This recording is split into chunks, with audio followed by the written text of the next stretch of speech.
Welcome to 5 Good Minutes. You're listening to today's inspirational message on the book of Romans with Russ Brasher. Welcome to the 5 Good Minutes podcast. This week you've got Russ Brasher continuing to read through Romans, focusing this week on chapter 3, verses 1 through 20. Today we will be looking specifically at verses 1 through 4 and asking the question, where do the benefits of being a follower of Jesus come from? Do they come from our efforts to remain faithful towards God, or do they come from God's faithfulness towards us? Let's read Romans 3, 1 through 4.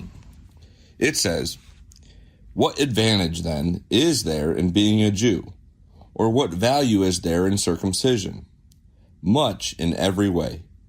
First of all, the Jews have been entrusted with the very words of God. What if some were unfaithful? Will their unfaithfulness nullify God's faithfulness? Not at all. Let God be true and every human being a liar, as it is written, so that you may be proved right when you speak and prevail when you judge." Okay, what do these verses mean? Well, for starters, it forces us to pause and ask a hard question.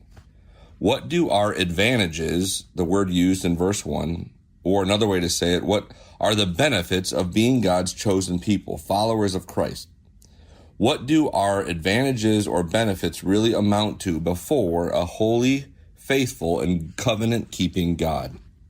Another way you could ask the question being asked in this text is it our privilege in the negative sense of we deserve it, or might it be our credibility, what we have earned or could lose based on our efforts of faithfulness, or as the text proposes, does the advantage and benefits come from God's grace-filled faithfulness towards us?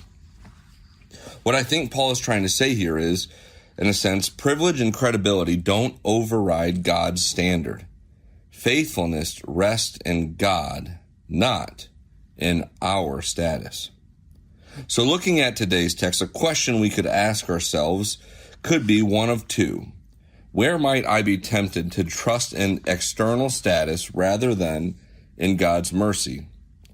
Or maybe another question you'd want to ask yourself is, how does God's faithfulness reshape my sense of security? And as you reflect on these questions, if you're tempted like me at times, when I choose to rely on my pedigree, accomplishments, or perceived status, is to reflect and ask God to help me center or recenter our life in, on, and around Him instead, the one who is and remains faithful to His promises, regardless of my response and regardless of your response. For followers of Jesus, I think perhaps verses 1 through 4 remind us and give us reason to worship God with gratitude for His covenant grace, despite our best efforts of remaining faithful. And for those still seeking answers from God, what I think these verses, this text should help is you consider asking God to reveal Himself in Jesus to you. Seeing perhaps how Jesus is God's grace put on full display despite our efforts. And so as we take some time to contemplate and reflect this, let's just spend today in a little bit of prayer. Lord, show me where I'm trusting in myself and lead me to rest in your faithfulness.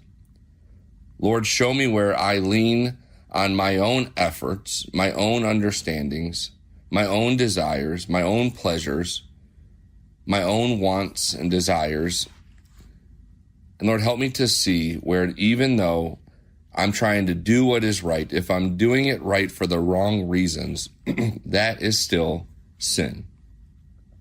And what each of us needs to focus on, to be reminded on, and to trust in is what this text reveals in verses 1 through 4.